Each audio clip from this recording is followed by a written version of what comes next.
Ladies and gentlemen, today the United States Army Reserve will observe a relinquishment of command between Lieutenant General Charles D. Luckey and General James C. McConville. Throughout history, military organizations developed unique flags to signify the positions of their leaders. In the confusion of battle, this standard provided a guide for all to follow. Over time, these banners came to mean much more. They embodied the history of the organization, the dignity of the command, and its hopes for victory. They were selflessly and heroically guarded. Having this position of great importance, the flags were incorporated into the Relinquishment of Command Ceremonies. The banners were exchanged in public to symbolize that ultimate responsibility that comes with command had been passed to a new leader. Just as it has done so many times in the past, today's Relinquishment of Command Ceremony marks the turning of a new page in the Army Reserve's history book. In this event, we take a moment to look back proudly and forward at our leaders, our organization, and ourselves. At this time, we would like to thank Lieutenant General Luckey's wife, Julie, for being here with us today and recognize her contributions to Army Reserve families. Also joining us today is the Commanding General, United States Army Forces Command, General Michael X. Garrett, the Sergeant Major of the Army, Michael A. Grinston, and Major General A.C. Roper, Deputy Commanding General, United States Army Reserve Command. Our reviewing officer for today's Relinquishment of Command Ceremony is the 40th Chief of Staff of the U.S. Army, General James C. McConville. He is accompanied by the outgoing commander, Lieutenant General Charles D. Luckey.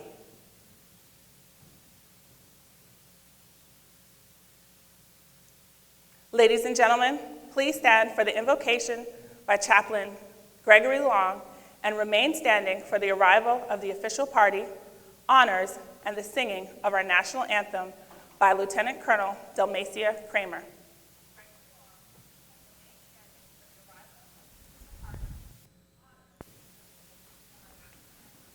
I invite you to join me as I pray. Oh God, the weight of command is great.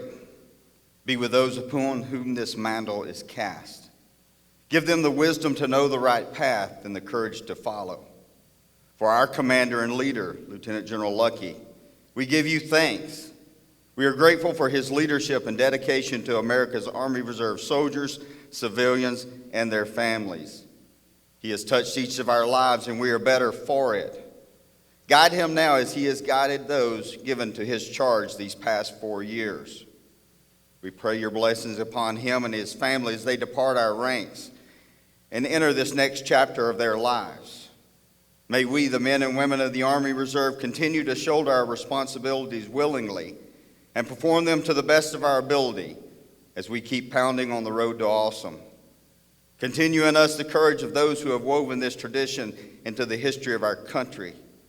Grant us the determination to live out our country's creed, one nation, under God, with liberty and justice for all. Amen.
what so proudly we hailed at the twilight's last gleaming, whose broad stripes and bright stars through the perilous fight o'er the rampart we watched were so gallantly streaming, and the rocket's red glare, the bombs bursting in air, gave proof through the night that our flag was still there. Oh, say does that star-spangled banner yet wave o'er the land of the free and the home of the brave.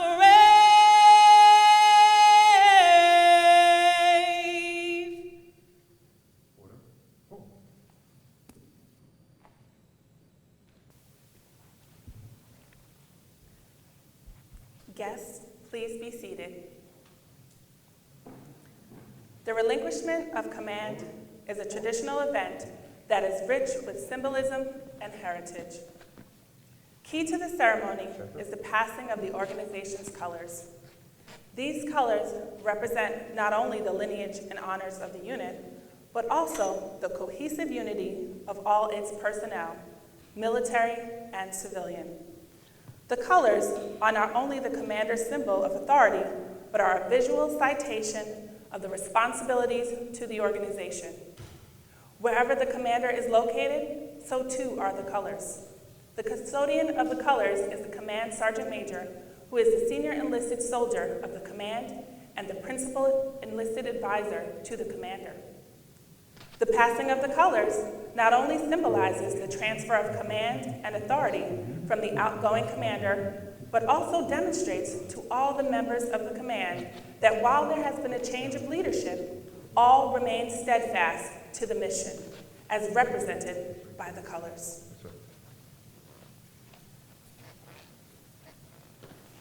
Ready, please.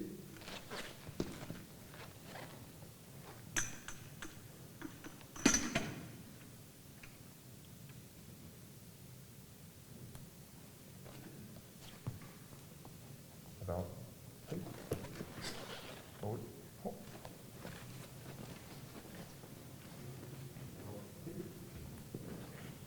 Ladies and gentlemen, the 40th Chief of Staff of the U.S. Army, General James C. McConville.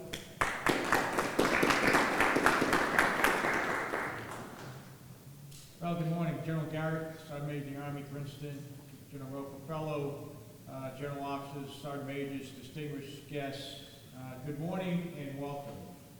And greetings to those who are joining us online who could not be here in person. It's a great day to be in the United States Army because we serve with the world's greatest soldiers. And today is a particularly great day because we get to honor the men and women of the Army Reserve and celebrate the service of Lieutenant General Chip Luckey and his wife Julie as Chip joins the ranks of our soldiers for life. The Army Reserve makes up 20% of the total force. Along with your brothers and sisters in the Army National Guard, our nation's sister soldiers make up more than 50% of the United States Army. You provide unique capabilities while maintaining the same standards as active forces and balancing your civilian jobs and lives. And each of you truly embodies the Army Reserve motto of twice the citizen, symbolized by the double eagles on your shoulders, looking both outward to protect the nation and inward to serve the communities. And at no time has the double mission been more evident than the year 2020. At the beginning of this year, and if we can remember that long ago, almost 1,000 reservists were preparing for Defender Europe, the largest troop deployment in over 25 years, to test and demonstrate the Army's ability to compete and win in a world of great power competition. But all that changed with the global spread of COVID-19, and the eagle turned inward. When Americans talk about heroes, it's not uncommon to think of soldiers first. But not only the heroes we imagine are jumping out of airplanes or storming the bridges of Normandy, but for the past several months, the U.S. Army has been fighting a war against COVID-19. And in this war, the heroes have been our doctors, our nurses, our medical professionals. They've been our scientists. They've been our engineers. And across them all, they've been our citizen soldiers. And how fitting your heroism has been in the COVID era. You've carried on the legacy of our nation's original reservists, the Medical Reserve Corps, founded in 1908. And over 3,000 reservists were mobilized for COVID-19 response, most in less than 72 hours. That includes over 1,200 medical professionals. Not counted, those heroes remained in their civilian roles to fight COVID in their local hospitals and clinics. You stood up 17 urban augmentation medical task forces, or URBOGs, as Chip liked to call them, to support local communities across the nation. I saw you in New York City, New Jersey, I saw you in Massachusetts, Connecticut, Pennsylvania, and Michigan. You provided over 180 liaison officers to advise FEMA in every region. And some of you even raised your hands as veterans and retirees to return to service in a time of need. The men and women of our Army Reserve and the U.S. Army Reserve Command are true heroes who understand our Army attitude that winning matters. And it's no wonder with a leader like Lieutenant General Chip Luckey, who would constantly encourage you to keep pounding. It's common for reserve soldiers to have a broad range of talents, but Chip has taken that to a new level. It's not often you meet someone who is an English major, an infantryman, a paratrooper, the Army's oldest living Green Beret, and a lawyer, both in and out of uniform. He's been a trusted advisor, whether to the Chairman of the Joint Chiefs, the Chief of Staff of the Army, or a client on trial. And he's been a trusted leader, from infantry platoon leader in Germany to a Special Forces A team and 10th Group to commanding general of the 200,000 of our nation's finest men and women. The son of a World War II veteran and the grandson of a World War I veteran, Chip has loved the Army his whole life. He has made this evident throughout an amazing 43, and I say again, 43-year career during which he has repeatedly proven to be the right person in the right place at the right time.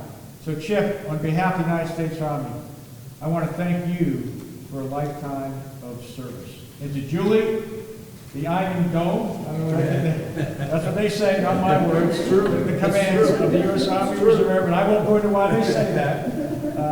Thank you for your years of service to the country, and I know Chip wouldn't be where he is without you, and we really appreciate it. And Maria just passes on for heartfelt thanks for what you've done for our families. And so, congratulations to both of you on Chip's well-earned retirement, and good luck and Godspeed on your next rendezvous with destiny. And finally, to the soldiers, families, and civilians of the Army Reserve, I could not be more proud of you. Thank you for your continued service to both the nation and our neighborhoods.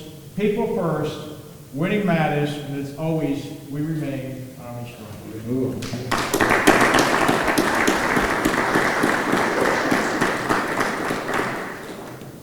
Thank you, General McConville. Lieutenant General and Mrs. Luckey, please join General McConville in front of the flags.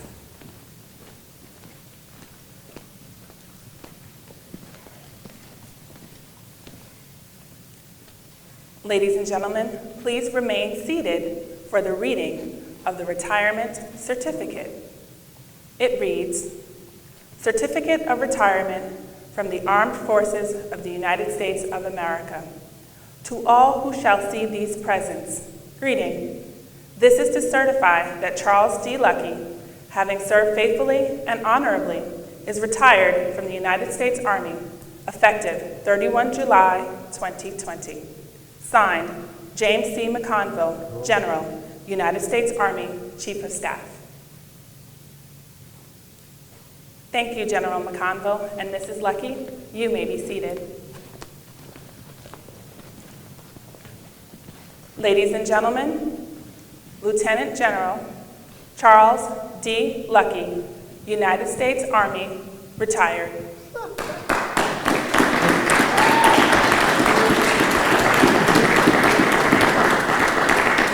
I have to admit, I don't feel much different, but to the Chief, thanks for signing off on my retirement. And thanks for being here. Thanks for presiding over this ceremony and for honoring not just the Luckey family, but this entire team, 200,000 soldiers and civilians spread across 20 time zones and 350,000 family members all supporting this team. So you honor all of us by being here today. I appreciate that very much, and I have this. Freedom 6.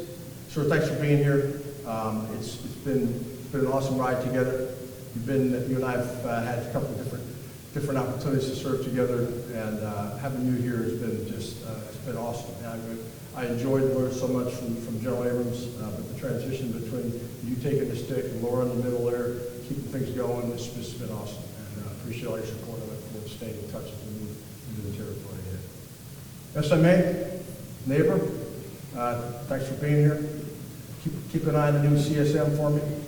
We're breaking him in. He'll be okay. He'll be okay. He's a cop from New York City, but I told the chief, we got a little New York Boston thing going on again. That's good. That's good. That's a good little diversity there for the team. So that's good. But thanks for being here today. And Rope, you got the stick, man. You know what to do with it. I don't know how well you got it. You got it. So, Chief, a couple of things, and then I want to talk to the whole team, but I do want to make sure we're clear. So I acknowledge the fact that you just noted that I'm going to be a soldier for life, but I got to tell you, Sergeant First Class Barossa, who is our ops NCO and my aide, basically says I'm going to become a statistic here pretty soon, which is homeless vet. So I guess that's, I don't know what that means. All I know is it's driving Julie crazy that we can't figure out where we're going to go, what we're going to do. We'll get there sooner or later. I do want to acknowledge a couple folks here quickly that I want to talk about the team. Having spent 43 years plus in the Army as a soldier, and having started my entire career here as a regular Army infantry officer in 1977 doing our LTG summer camp. In fact, I was talking to the team last night. We sort of come full circle, back to Bragg. Doesn't look like it used to back in the day, but this is a great place to say goodbye to a lot of folks and thank a lot of people for their support. After 43 years, if I started naming names, it would take the morning, so I'm not going to do that. But I do want to recognize a few folks. I want to start off. I think it's fitting.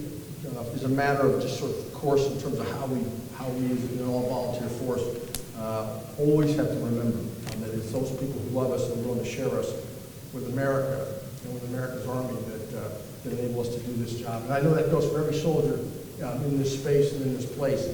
But first and foremost, the Iron Dome, well, my life. I said I wasn't going to do this, so I won't. But we will keep out and as we move into the territory ahead. And it's been an awesome battle buddy, put up with a lot of stuff. The last 4 years have been, I'll just say, we've been hitting the sled every day. And frankly, we don't know how to quit. So we'll figure out a new way to keep hitting it, but we'll probably have a little more time together. One of the things that Sergeant First Class Barossa said the other day was, they've been keeping me basically chained down for at least 12 hours a day, if not longer, and pretty soon you're going to have nobody but me hanging around all the time. So my persistent presence may become an irritating pretty quick, so we'll see how that works. But I look forward to giving it a shot anyway.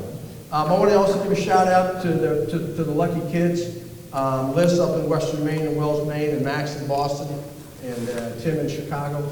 and to their significant others, Eric in Maine, and Michelle in Boston, and my other daughter, Signe, Tim's wife in Chicago. I'm proud of them. I'm proud of their support and service. I could spend the morning, and I won't, I promise you, talking about all the things that they've missed all these years. As we all know as soldiers, the Army demands a lot of us, the country demands a lot of us, and when we deliver, our families have to support us in doing that.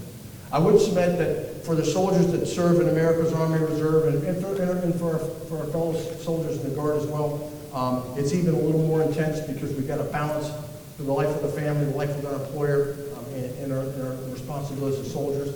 And balancing all that requires the family to really be all in and supporting us. And so I can't say enough about how blessed I am to have had a team all these years that has supported me through many, many things.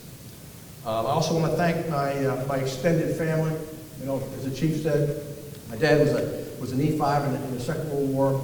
My grandfather was a PFC. He made corporal twice and got busted for fighting. Go figure. I don't know how I turned out to be such a mellow person, but my grandfather was in the First World War, and my father-in-law, Wally Fisher up in Greensboro, served in the Korean War. So we sort of, inside the Luckey Fisher clan, we sort of got it covered, at least for a good portion of the 20th century. And so I appreciate my in-laws, my extended family, my brothers, my mom, who's still alive and hanging in there through COVID and everything in a rest home or a facility in Bloomfield, Connecticut. So for everybody who supported us all along, thanks so much for that. Also want to mention real quick, because I think it's important and fitting for us to remember that, you know, the place I went to high school up in New Hampshire had a motto, finish, regale, pendant. What that stands for, what that means is the end hinges upon the beginning. When I think about the people that have set me on the right path, I think back to Paul Hurt, my first company commander, 152 Infantry in Bamberg, Germany in 1977, who really taught me sort of something even before airland battle kicked in, which was you got to synchronize as much of your fires as long as you can till you run out of ammo, kill as many Soviets as you can, and then be prepared to just give it the last go and die in place, which I thought was pretty cool at the time. I've matured a little bit, but at the end of the day, you got to be able to deliver the effect until you run out of ammo. And so I learned that from Herbert. My two first sergeants, Thurman Perry and a guy named Gates from Wyoming, who always looked like that classic sort of Wyoming sheriff. And he was my first sergeant when I was a second lieutenant. I've never forgotten him. And talk about two role models as non-commissioned officers, senior non-commissioned officers, EAs, both who served in Vietnam, multiple tours, basically and helped break me in as a lieutenant in Munich, Germany back in the day.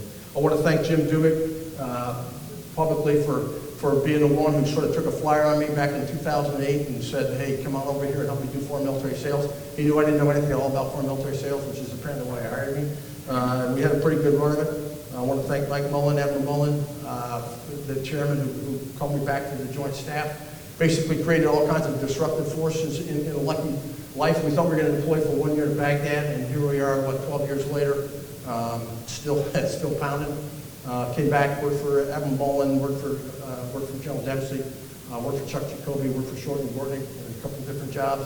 And I just want to give all of those leaders sort of across the Joint Force some thanks. I also want to personally acknowledge the Chairman and Joint Chiefs of Staff, who shared a duplex with us for a couple of years. Back in the day, when I used to feel his air conditioning all the time, I was a 2-star, he was a 1-star. That's how life works. So he's never let me forget the fact that I stole his air conditioning, and I'm still paying for it today. But anyway, I just want to thank all of those leaders, mentors, and I also want to give a shout out to the Chief Staff of the Air Force, Fingers Goldfein, General Goldfein, a battle buddy of mine, has been for years, and I'm proud to say that I'm a friend. All right, to the team.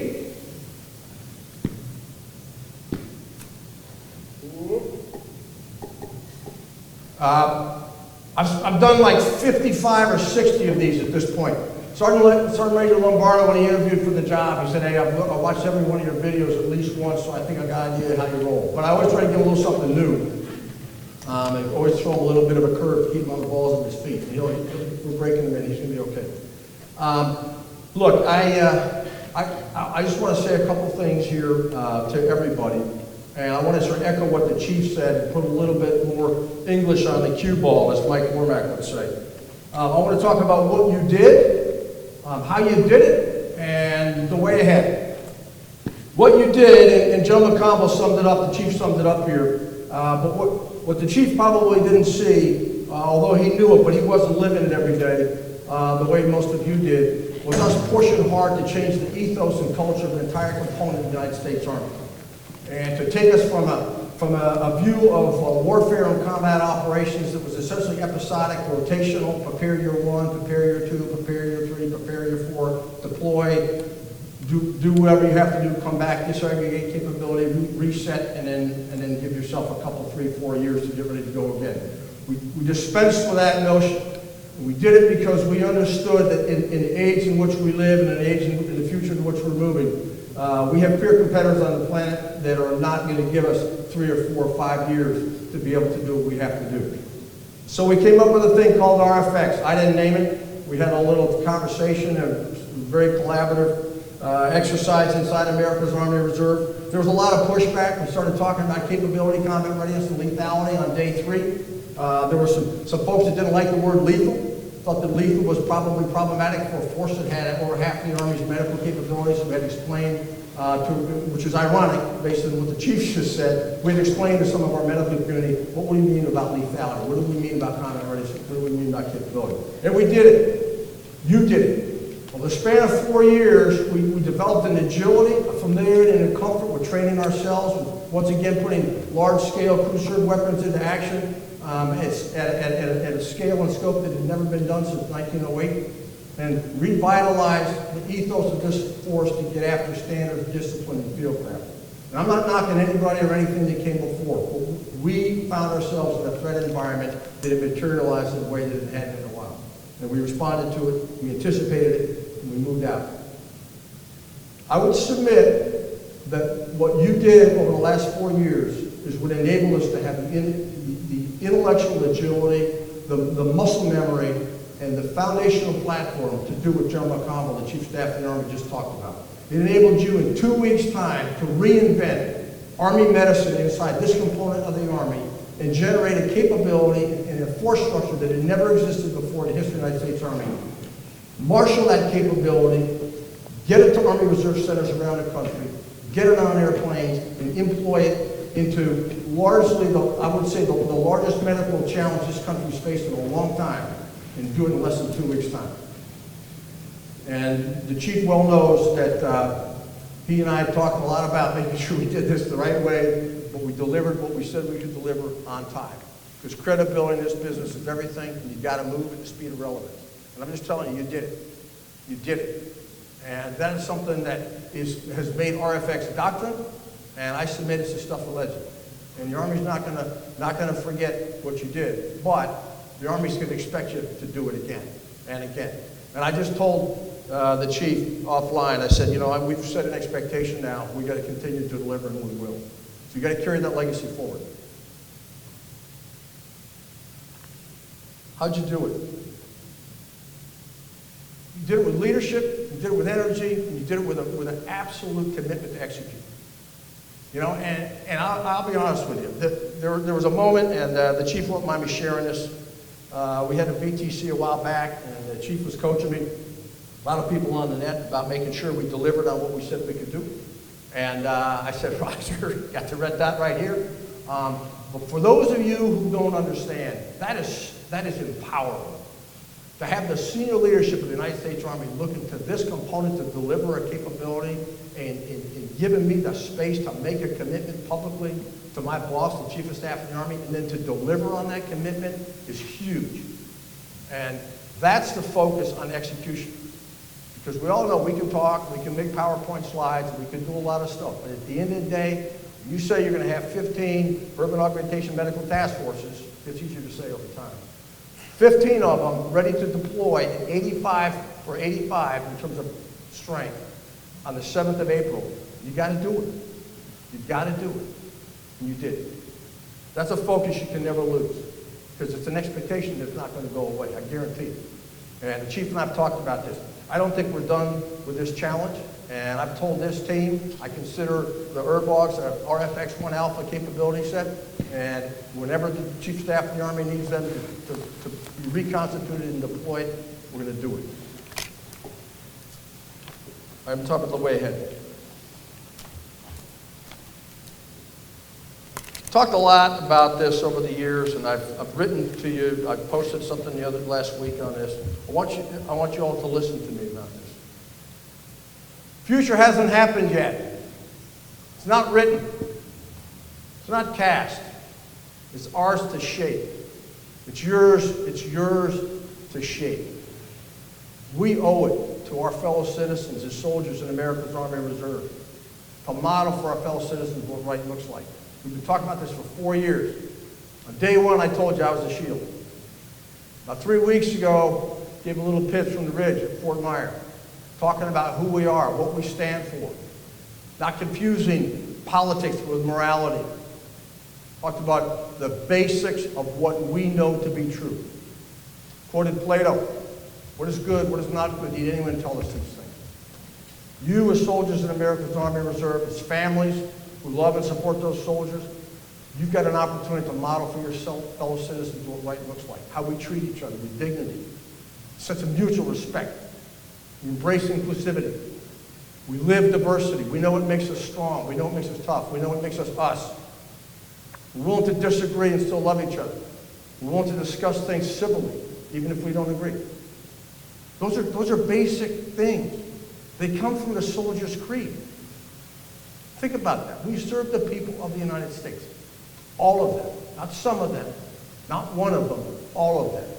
And we've sworn an oath to support and defend the Constitution of the United States of America, the authority is foreign investing in fair, true faith, and allegiance to state. We're going to do it. You model for your fellow citizens. When you live by those values, you model for your fellow citizens what right looks like. And they need you to do that now more than ever. So I encourage you as we move into the future, we shape it. As I said in my note to you, we can bend the arc.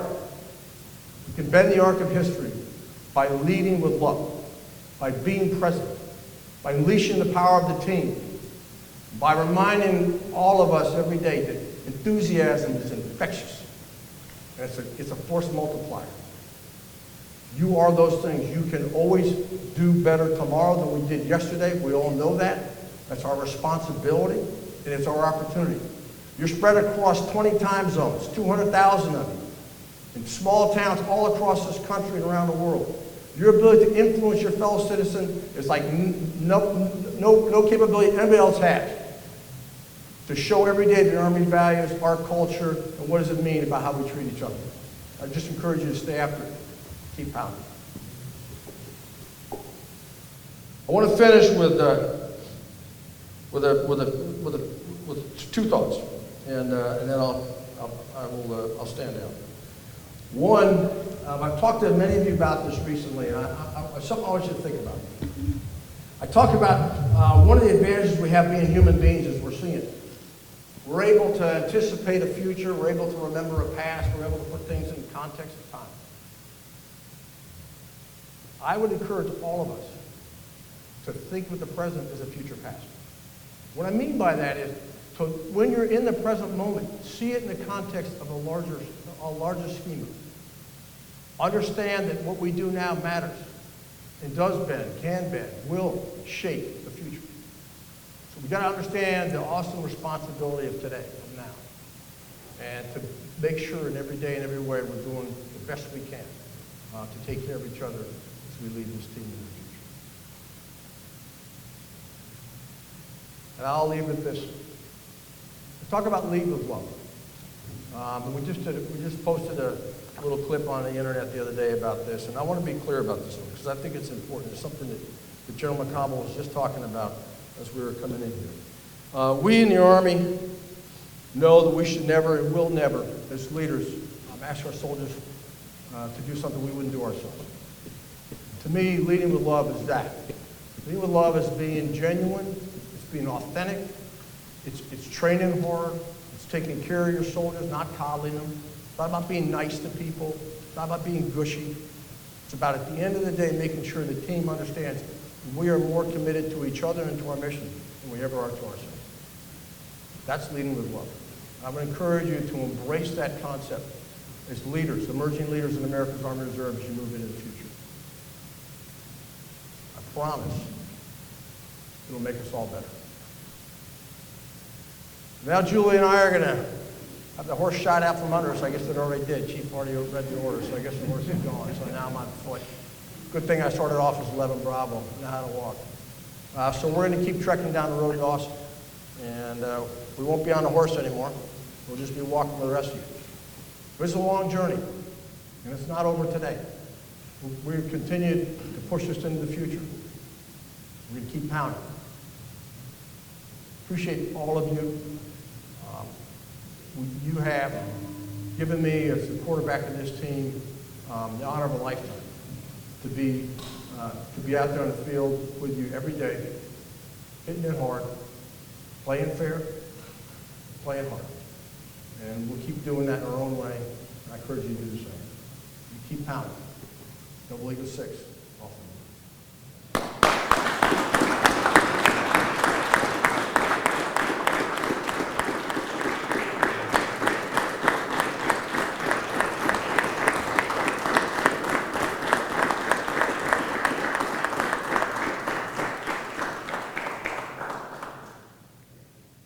Thank you, Lieutenant General Luckey. Ladies and gentlemen, please remain standing for the playing of the Army song.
The men and women of the United States Army Reserve are proud to have served with Lieutenant General Luckey and wish him and his family every success in their future endeavors.